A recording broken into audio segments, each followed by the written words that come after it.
প্রতিরোধ করতে না পারি, আটকাতে না পারি, আমাদের পরবর্তী প্রজন্ম কোথায় যাবে?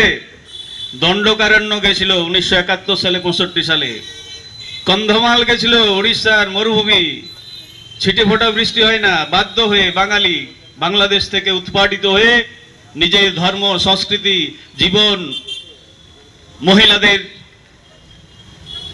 আত্মসম্মান, মর্যাদা রক্ষা করার জন্য দিক বিদিক জ্ঞান শূন্য হয়ে হাতে প্রাণ নিয়ে বাঙালি ফিরে এসেছিল, বাংলাদেশ থেকে চলে এসেছিল।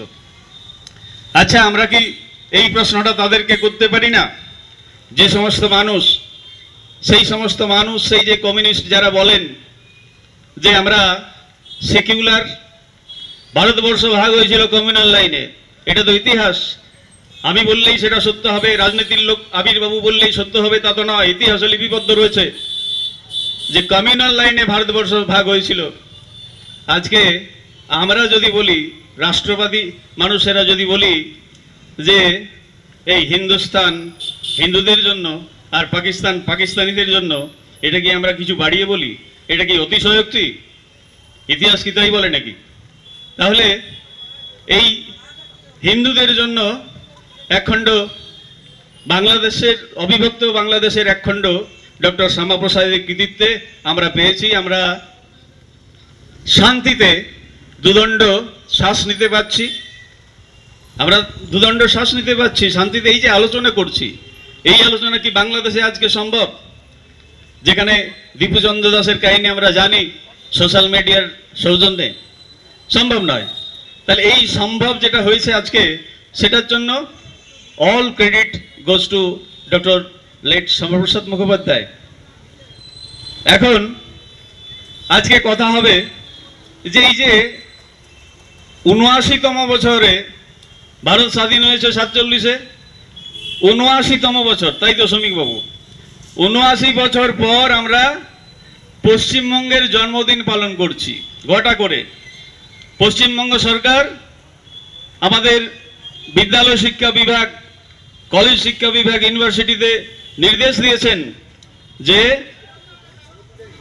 সমস্ত শিক্ষাক্ষেত্রে আজকের পশ্চিমবঙ্গ দিবস পালন করতে হবে ঘটা করে। আজকে আমার বিদ্যালয়ে পশ্চিমবঙ্গ দিবস পালন করেছি। তারপরে আমার ডাক ছিল জেকে কলেজে, সেখানে কলেজে আমার ডাক ছিল, সেখানেও পশ্চিমবঙ্গ দিবসে আমি সেখানে আমাদের কথা বলেছি, রাষ্ট্রবাদের কথা বলেছি, ডক্টর মুখার্জির কথা বলেছি। এখন আমাদের স্পেশাল কৃতজ্ঞতা জানাতে হবে পশ্চিমবঙ্গের নব অধিষ্ঠিত রাষ্ট্রবাদী সরকারকে। যে সরকার, যার প্রধান মুখ মাননীয় শুভেন্দু অধিকারী, তিনি দায়িত্ব গ্রহণ করার পরই আর ঘোষণা করেছেন যে পশ্চিমবঙ্গ দিবস এরপর পালন হবে ঘটা করে, অফিসিয়ালি পালন হবে। এতদিন পর্যন্ত কোনো সুযোগ ছিল না। আমাদের রাষ্ট্রবাদীরা 1916 সালের বিধানসভা নির্বাচনে 3 জন ছিল এমএলএ। দুলাল বর বলে একজন ছিলেন এমএলএ। দুলাল বর তিনি একা বিধানসভায় আবেদন করেছিলেন যে পশ্চিমবঙ্গ দিবস পালন করা হোক। তো বিগত সরকার সুযোগ দেয়নি। পরবর্তী সময়ে 21 সালের পরে যখন রাষ্ট্রবাদীরা সংখ্যায় একটু বৃদ্ধি হয়, ৭৭ জন হয় এবং কমে 70-এ দাঁড়ায়, তখন আজকের যিনি মাননীয় মুখ্যমন্ত্রী রয়েছেন, তিনি ছিলেন বিরোধী নেতা, বিধানসভায় বিরোধী দলের নেতা।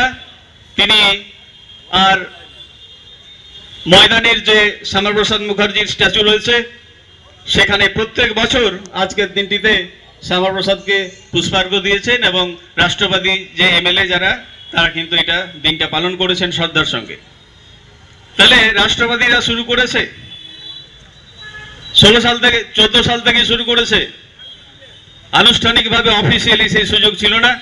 এই জন্য আমি সমগ্র পশ্চিমবঙ্গবাসী, পুরুলিয়াবাসীর পক্ষ থেকে, আমার বিদ্যালয়ের পক্ষ থেকে রাষ্ট্রবাদী সরকারকে, রাষ্ট্রবাদী জাতীয়তাবাদী পশ্চিমবঙ্গ সরকারকে অজস্র ধন্যবাদ জানাবো যে আমাদের এই যে ঐতিহাসিক প্রেক্ষাপট, সামাজিক বাস্তবতা, সেইটা আলোচনা করার একটা সুযোগ এই সরকার আমাদের দিয়েছেন।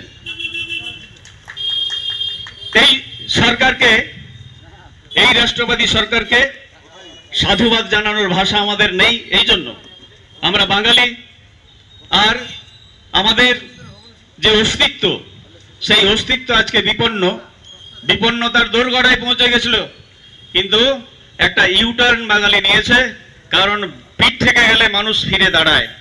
মানুষ ফিরে দাঁড়িয়েছে এবং আজকে আমরা পশ্চিমবঙ্গ দিবস পালন করছি। আমি একটু ইতিহাসের প্রেক্ষাপটে ব্যাকগ্রাউন্ডে যাব। আপনারা জানেন যে এই যে পশ্চিমবঙ্গ তৈরি হয়েছে, সেই ইতিহাস আমাদেরকে জানানো হয়নি। আমরা যে ইতিহাস পড়েছি, আমার 60 বছর বয়স হতে চলল, সেই ইতিহাসে শ্যামাপ্রসাদ মুখোপাধ্যায়ের চিটেফোঁটাও ছিল না। কেন ছিল না? না, শ্যামাপ্রসাদ মুখোপাধ্যায় জানলে হিন্দু মহাসভা আসবে, হিন্দু মহাসভা এলে জনসংঘ আসবে 1951, জনসংঘ এলে 1980, সবই কোরিলেটেড, বিজেপি আসবে, ভারতীয় জনতা পার্টি।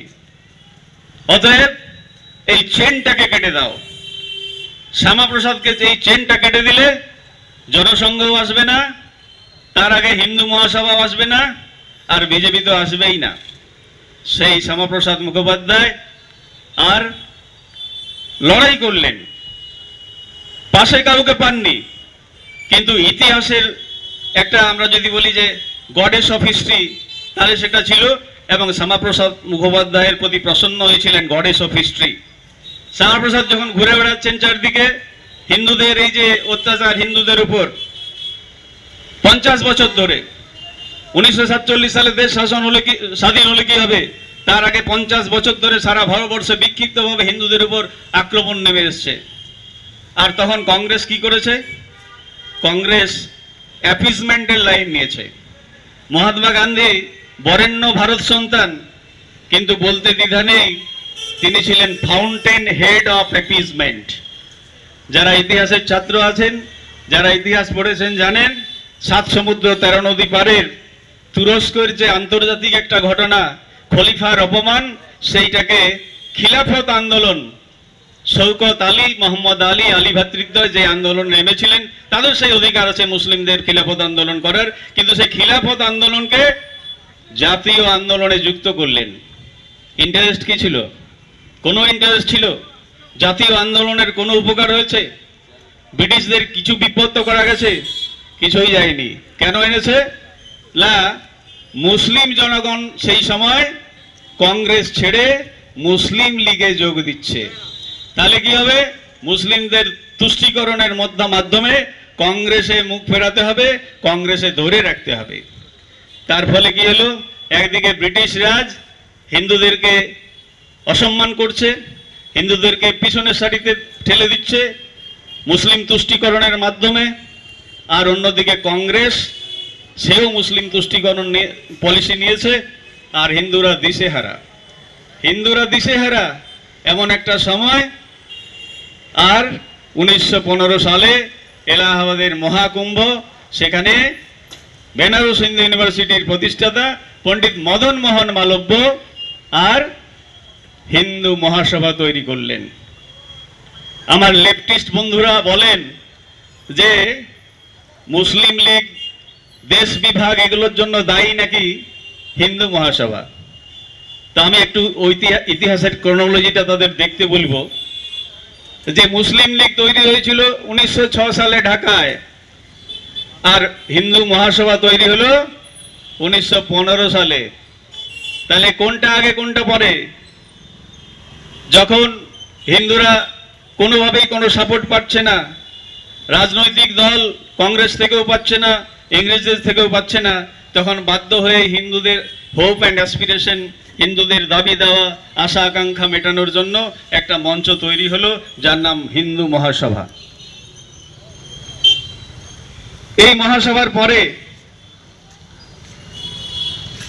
সেই সময়কালে আর মহারাষ্ট্রের নাগপুর থেকে এক যুবক, তার নাম কেশব বলিরাম হেডগেওয়ার, তিনি সুদূর কলকাতায় পড়তে এলেন মেডিকেল সায়েন্স, কিন্তু জাত বিপ্লবী হেডগেওয়ারজি, জাত বিপ্লবী, কলকাতায় এসে অনুশীলন সমিতি, যুগান্তর সমিতির সাথে সংযুক্ত হয়ে পড়লেন, আন্ডারগ্রাউন্ডে কাজ করতে লাগলেন। কিন্তু হেডগেওয়ারজি ডাক্তারি পড়তে এলেন বটে, বিপ্লবী বনে গেলেন, কোকেন নামে কাজ করতে লাগলেন ইংরেজদের বিরুদ্ধে, সমাজকে সংগঠিত করতে লাগলেন। কিন্তু একটা ঘটনা তাকে খুব নাড়া দিল, যুবক ডাক্তারজিকে একটা ঘটনা ভীষণ নাড়া দিল, পীড়িত করলো, মর্মপীড়িত। সেটা কি না, শ্যামবাজারের ওদিকে মানিকতলার পাশাপাশি তিনি থাকতেন। মানিকতলার একটা বস্তিতে রায়ট হয়েছিল। বস্তিবাসীদের কি, তাদের উপরে কি অত্যাচার, চরম অত্যাচার, নৃশংস অত্যাচার। দেখা গেল, ডাক্তারজি দেখলেন যে না কংগ্রেস না প্রশাসন কেউ কিন্তু ওই বিপন্ন, পীড়িত, অত্যাচারিত হিন্দুদের পাশে দাঁড়ালো না। ডাক্তারজি ভীষণ ব্যথিত হলেন এবং সেদিন একটা রেজুলেশন নিয়েছিলেন, মনে মনে প্রতিজ্ঞা করেছিলেন যে রাজনীতি নয়, হিন্দু সমাজকে ঐক্যবদ্ধ করতে হবে, সমাজ সংগঠন করতে হবে, সমাজকে সশক্ত করতে হবে, সমাজকে ঐক্যবদ্ধ করতে হবে। তিনি মহারাষ্ট্রে ফিরে গেলেন, নাগপুরে, এবং সেখানে গিয়ে তৈরি করলেন ভারতবর্ষের নয়, আজকে সারা বিশ্বের 1 নম্বর প্রথম সামাজিক সাংস্কৃতিক সংগঠন রাষ্ট্রীয় স্বয়ংসেবক সংঘ। সংক্ষেপে আমরা বলি, ভালোবেসে বলি, RSS। বন্ধু, আজকে ভাবুন 1925 সালে RSS তৈরি হলো, আর কোইনসিডেন্টালি আরেকটা দল তৈরি হলো, রাজনৈতিক দল, সেটার নাম কমিউনিস্ট পার্টি অফ ইন্ডিয়া। আর তার 40 বছর আগে তৈরি হয়েছিল আজকে যেটাকে বলি grand old party of India, জাতীয় কংগ্রেস। এবারে দেখুন সৃষ্টিটা দেখুন, জাতীয় কংগ্রেস তৈরি হয়েছিল একজন বিদেশির দ্বারা, আর ভারতের কমিউনিস্ট পার্টি তৈরি হলো বিদেশের মাটিতে, যদি একজন বাঙালি তৈরি করেছিলেন MN রায়। তাহলে ভাবুন, বিদেশের দ্বারা একটা পার্টি তৈরি হলো, বিদেশিদের দ্বারা, আর একটা হলো বিদেশের মাটিতে তৈরি হলো। তাহলে তাদের কাছ থেকে দেশবাসীর আশা আকাঙ্ক্ষা, দেশবাসীর চাওয়া পাওয়া মিটবে নাকি? অসম্ভব। যাদের ডিএনএতে দেশপ্রেম নেই, যাদের ডিএনএতে মিথ্যা আন্তর্জাতিকতাবাদ রয়েছে, তারা কি ভারতবর্ষের জনপ্রিয়তা পাবে? আজকে প্রমাণ হয়ে গেছে 100 বছর পরে দেখা যাচ্ছে কমিউনিস্টরা কোথায়। আজকে সারা ভারতবর্ষে একটা রাজ্য কমিউনিস্টদের কোনো অস্তিত্ব নেই, আর কংগ্রেসের অবস্থা তথৈবচ, ছোটখাটো রাজনৈতিক দলকে ধরে বেঁচে থাকার চেষ্টা। আজকে RSS কোথায়? সারা পৃথিবী জুড়ে পালিত হচ্ছে, হয়ে গেল গত বছর 100 বছর, 100 বর্ষ। তার ডালপালা গজাচ্ছে, 55টা আনুষঙ্গিক ক্ষেত্রে কাজ করছে সারা ভারতে। আমাদের পুরুলিয়া জেলাতে আগে 3টি ক্ষেত্রে কাজ ছিল, বিশ্ব হিন্দু পরিষদ, ভারতীয় জনতা পার্টি এবং কল্যাণ আশ্রম, আমরা বলি পূর্বাঞ্চল কল্যাণ আশ্রম।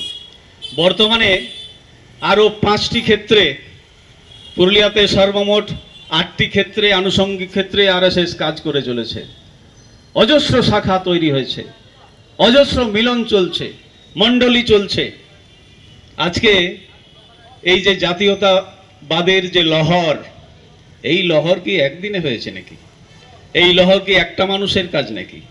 শত শত মানুষ প্রচারের আলোর বাইরে, ক্যামেরার ঝলকানি সেখানে নেই, সেখানে বলে না আমাকে দেখো, আমার কর্মকাণ্ডের প্রচার করো, কোনো প্রচার নেই, মাথা নিচু করে আর গ্রামে গঞ্জে ছুটে বেড়াচ্ছেন। লক্ষ্য একটাই, ভারতবর্ষের মহিমা, ভারতবর্ষের অস্মিতাকে বাঁচিয়ে রাখা, এবং ভারত আবার জগৎ সভায় শ্রেষ্ঠ আসন লবে। আমাদের কবি যেটা বলে গেছেন, সেই ভারতের আবির্ভাবের জন্য